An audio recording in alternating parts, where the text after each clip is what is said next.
Selamat datang dalam seri renungan Lukas 21-24. Dalam bagian akhir Injil Lukas ini, kita belajar tentang bait Allah akan diruntuhkan, ciuman palsu Yudas, salib yang membawa keselamatan, dan hati yang berkobar di jalan Emmaus. Kiranya setiap renungan ini menguatkan iman dan pengharapan kita. Saat orang-orang terpesona oleh kemegahan bait Allah, Yesus mengatakan sesuatu yang mengejutkan. Shalom. Lukas 21 ayat 5-6. Bayangkan, sebuah bangunan yang luar biasa indah, kokoh, dan menjadi pusat ibadah. Tapi Yesus berkata, semuanya akan hancur. Apa artinya? Yesus sedang mengajarkan kita hal-hal yang paling megah dan mengagumkan di dunia ini tidak kekal. Bangunan bisa roboh, kekayaan bisa lenyap, kesehatan bisa hilang. Semua yang kita lihat sementara sifatnya. Maka Yesus mengajak kita melihat lebih dalam. Di mana kita menaruh harapan?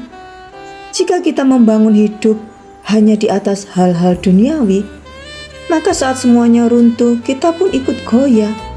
Tapi jika kita membangun hidup kita di atas firman, maka apapun yang terjadi, kita tetap berdiri teguh. Bangun hidupmu bukan di atas batu dunia, tapi di atas Kristus, batu penjuru yang kekal. Ciuman palsu Yudas. Shalom, selamat pagi. Dalam Lukas 22 ayat 48, Yudas datang mendekat, memberi ciuman kepada Yesus, bukan sebagai tanda kasih, tapi sebagai tanda pengkhianatan. Ciuman yang seharusnya melambangkan kedekatan dan hormat, justru dipakai untuk menyerahkan sang juru selamat ke tangan musuh.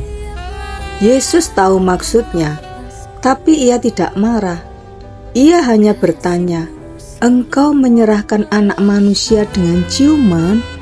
Pertanyaan yang lembut tapi menusuk dalam.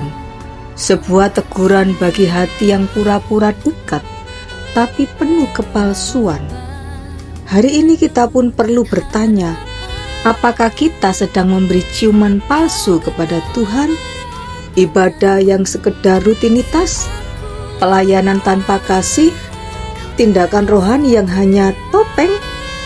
Tuhan tidak mencari simbol, Dia mencari ketulusan hati. Mari datang kepadanya dengan kasih yang sejati, bukan dengan ciuman palsu. Amin. Salib yang membawa keselamatan. Shalom. Salib sering dipandang sebagai lambang penderitaan, kehinaan, bahkan kutukan. Tapi di Lukas 23, kita melihat sesuatu yang jauh lebih besar. Salib menjadi jalan keselamatan. Yesus yang tidak bersalah rela disalibkan.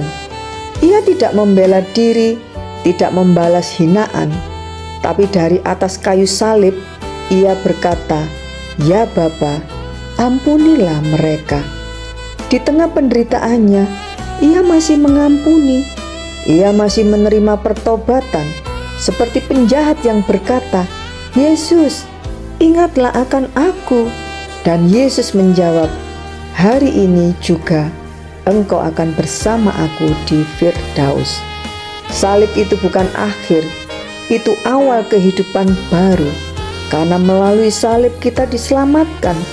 Mari pandang salib bukan sebagai kehancuran, tapi sebagai kasih yang menang. Shalom saudara terkasih.